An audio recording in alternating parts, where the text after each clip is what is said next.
Welcome to Preparing for the Unexpected. I'm your host, Alex Fullick, and as always, we like to talk about things related to resilience, business continuity, crisis management, testing, anything that helps you, your organization, or your community prepare for, respond to, and overcome adverse situations.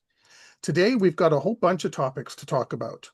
We're going to be talking about microsimulations, capability development, operational resilience, and where the future of resilience is going. And today's guest is someone I've been trying to get on the show for, what do we say, 2 years? I think it's 2 2 years, years. but we could never get our calendars synced. So I'd really like to welcome to the show the Chief Growth Officer and co-founder of Iluminr, Marcus Vaughan. Marcus, welcome to the show. Alex, thank you very much for having me. Finally, it is an absolute pleasure to be with you today. As you can tell, Marcus is joining us from Brisbane today. Indeed, and where it's winter, and I'm wearing something a little warmer here, even though it's coming into spring. So I've been in Australia in the winter, and let me tell you, it's nothing like the winter here in Canada. Okay. it's all relative. Everything's relative. Absolutely. So why don't we dive into some of the topics we're going to talk about? One of the things that you and Iluminar are really well known for is simulations. I'm sorry, micro simulations. Can you tell us what that is? Yeah, absolutely. So I think I should probably go back a step before I get to where we ended up on micro simulations. When we originally started building Iluminar as a technology platform standalone, we all came out of the consulting world in this space. And originally we built Iluminar as actually a response technology platform, and it still gets used for response as well. That's not what we're well known for, though, funnily enough, and it's not where we're growing. I guess where we started pivoting and moving into, I guess, micro simulations as a concept is watching all of our customers activate all at once during COVID, funnily enough, and watching that, I guess, that massive variance that we saw in terms of capability and effectiveness in terms of those response across those organizations. We also saw, of course, off the back of that, for quite a while, and you probably felt this as well, Alex, a lot of organizations said, well, we've just gone through a response. I don't really need to focus on, any other exercising for quite some time. Thank you very much. Now, of course, that left open this massive gap where, yeah, everyone had just responded to a pandemic, but you've still got cyber attacks happening week in, week out. I mean, during the pandemic, we had, I don't know how many natural disasters occur. So you still had this whole variety of different threats essentially flowing through. And so we looked at the problem of how do we get exercising into a place where it becomes more, I guess, fathomable for organizations, top to bottom. So how do we essentially make it more accessible, I guess, and on a more regular basis, so we can really, I guess, stress test a variety of different threats as they occur across the organization, but also at the same time move from this, this approach that has been so ingrained into the resilience community of a tabletop exercise is X date, and sometimes more often than not, that's once a year, maybe once every 6 months for a team. How do we get that? How do we break that down and get into people's calendars on a more regular basis, which really allows us to, well, like I said, build up muscle memory, but also start raising some of that threat awareness around the whole, I guess, plethora of threats that teams are managing, month in, month out. And thus was the birth of microsimulations. So with that, we created a microsimulation, I guess, coming back to your original question there. It's a short, sharp, really bite-sized, high-impact simulation experience that you can complete in anywhere from as short as, we've got some that run literally 5 to 10 minutes, like very, very, very short activities. And that's more in there's a few different types of micro simulations. That's more in the single player experience up to, I mean, we are actually still running micro simulations with some of our customers that do expand into like the 60 to 90 minute range. So it's a little bit almost bridging into somewhere halfway between a micro simulation and a tabletop exercise of what was traditionally 2 to 3 hours. So there's a range of what that looks like, but some of the key ingredients that go into that. So again, trying to keep it shorter, sharper, very focused, which means you've, rather than looking at the entire, I guess, life cycle of a crisis response, you're looking at achieving just two, maybe three objectives. And so you really kind of like chopping, like carving up the elephant essentially and saying, hey, you know what, in this micro simulation, we're really just going to focus on roles and responsibilities, um, delegated authorities, and do you understand your alternates? Like just, and we're going to run a micro simulation around that under a scenario. So, pick any scenario, understand the audience so you get the level of decision making right, and then also understand, we always think about this because most of our customers are regulated. What do we need to evidence when the compliance officers roll through? So making sure that that's built into the objective. So when they complete that, they have a high impact discussion. Again, more often than not, when it's facilitated, probably 30, 45 minutes, sometimes up to 60, very focused on meeting the objectives at hand. Having a scenario that does provoke thought. So it's not always just, the building fire or the gas main, like things like, yes, there's a whole heap of known knowns that we've experienced, but really trying to push some of those limits that, again, keeping in mind regulations, but that really get them thinking. And what we've learned through that is if you can get that light bulb moment happening very quickly, you can, you watch it happen, right? And we see this in tabletops as well. You can get that change in thought process. You've got them. Like they've realized that I don't know what I don't know, and so I need to think differently about this, and a little bit of metacognition obviously comes into that. So that's a long way of answering. Short, sharp simulation exercise, Alex. So it's like taking one of our big, large simulations, yeah, or tabletops, whatever, from uh, the identification right to, hey, we're great, we're wonderful, and just breaking that down into little pieces. Let's just look at this little phase that we would look at, right? So that it's more palatable to people and it's easy to wrap their heads around, right? Yeah, absolutely. Like, if you think about it from a physical training, it's the hit session in physical training, right? So we're not going out for the hour-long run or the 2 hour, half marathon run. We're going to do some sprints in this particular fashion. Now, what we again, the where that's morphed and evolved to is, I guess, a broad array of that as well. So as I mentioned before, like some of them are really short and sharp. So we've developed what we call single player micro simulations, and they have really good application in meeting compliance objectives, validating data right down like throughout the organization. In a single player micro simulation is where it's essentially person versus technology.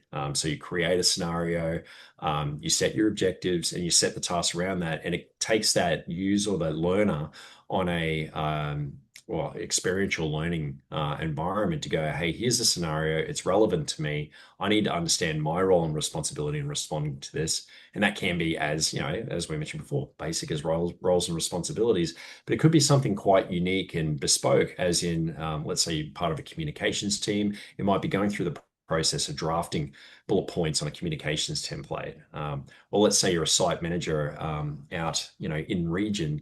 It could be understanding, again, what are my delegated authorities to close a branch. Bank branch management's it's a common one that we're working on now, right through to sites on a mine site. Could be, do I understand what a sit rep needs to look like to feed information back up the chain, so if they've got the appropriate level of information to essentially make decisions at a strategic level.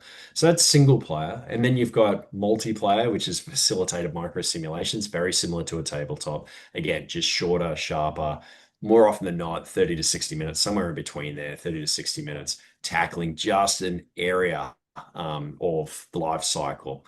And really common ones, getting teams to go through the process. And we see this a lot from, I know we'll probably talk about operational resilience at some point in time, but, carving up some of those elements you have to show in, essentially the regulator, like, do we understand what our impact thresholds look like? Do we understand what minimum service levels look like? What our contingency strategies are to meet that under circumstances?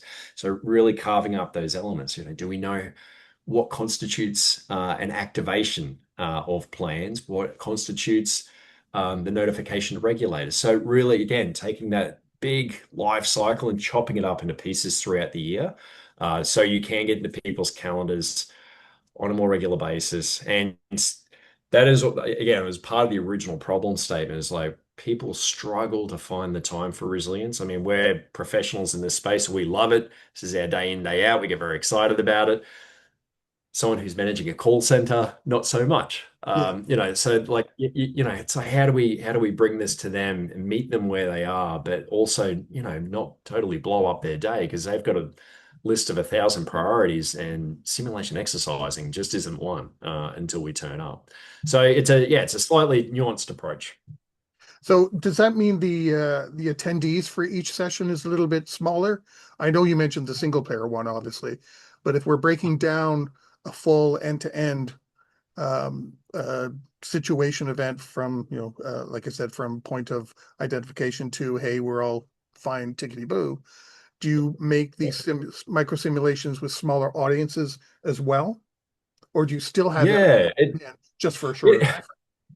it is funny. I think originally when we brought this concept to bear and started running through it and soundboarding it with people in industry as well. I think the original thought process was, oh, it'll probably apply to teams like response teams was where we began. So crisis management teams, incident response teams are very focused on there. What we've learned over time, though, is it expands out right across the organization. So, again, you think about it from an operational resilience perspective. You look at a critical operation and all the people that have to join into that and run a scenario around knocking out a critical operation or important business service, depending on where you sit around the world, obviously.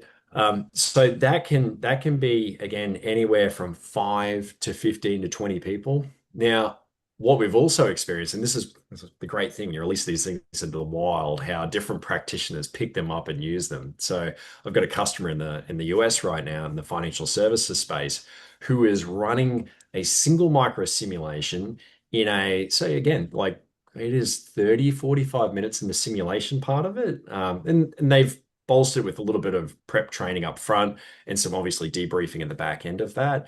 But they're running like 80 people through the same situation, more in a conference style to get them to think about their roles and responsibilities, their trigger points, what they have to validate and attest to from an RTO perspective, for instance. Yeah. So it can get leveraged and used. I've run one for a financial institution on the East Coast of the US, and that was hybrid. And I think we had something like 70 people. So we had people dialing in, people inside on site, essentially going through that.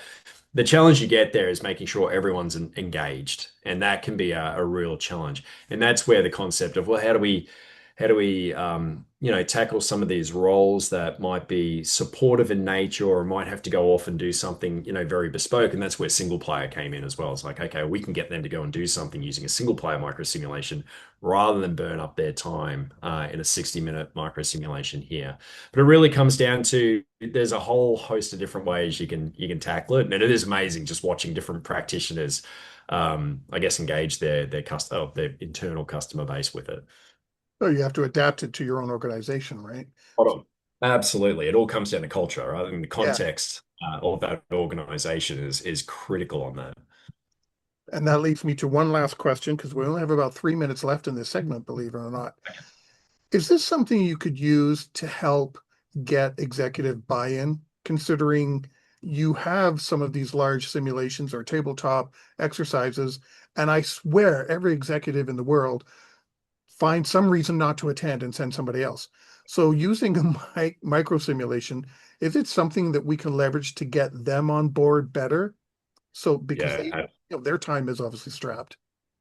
yeah, and I would argue like their time is probably more strapped than most across an organization, and that's where we have seen, I guess, a huge take up. So crisis management teams, excos, they love this because it is only 30, 45 minutes, sometimes an hour. So they will actually turn up to the session and engage in it because it's short, it's sharp. I have customers where the exco that we run the our customer runs the micro simulation for, they won't do tabletops anymore.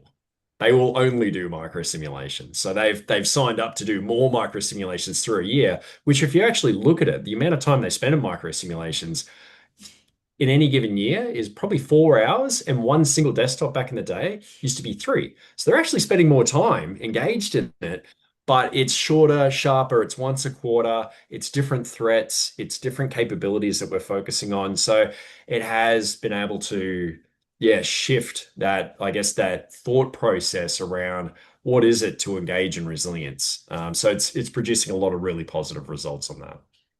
That's great. We've come to the end of the first segment, believe it or not. Time flies, eh? It does when you're having fun. Exactly. We're talking with Marcus Vaughan today from Iluminr. We were chatting about microsimulations, and in our next segment, we're going to start off talking about capability development, and we will be right back.